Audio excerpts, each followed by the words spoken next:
Josh Lia is back. Joshua Garcia at Julia Barreto magbabalik tambalan sa pelikula Under Star Cinema.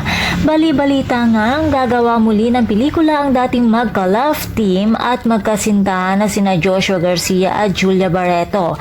At ang nasabing pelikula ay dedirect ng isa sa pinakamagaling na direktor na si Direk Cathy Garcia Sampana. Matatandaang una na nagtambal sa mga teleserye at pelikula sina Joshua at Julia at dito nagsimula ang kanilang pag-iibigan. Bagamat taong 2019 ay naghiwalay ang mga ito, subalit nanatili pa din sila magkaibigan at ngayon magtatambal muli ang mag-ex-lover. Kaya naman excited na ang kanilang Josh Lia fans nang mabalitaan ng mga ito na magkakaroon muli sila ng reunion project. Kaabang-abang ito lalo na at mas mature roles na ang kanilang gagampanan at ayon nga sa isang post ng Kapamilya Online World, mas kapanapanabik daw ang Josh Lia ngayon lalo na at may sakit na silang napagdaanan sa buhay. Mas malalim na ang hugot nila at siguradong mas magaling pa silang artista ngayon.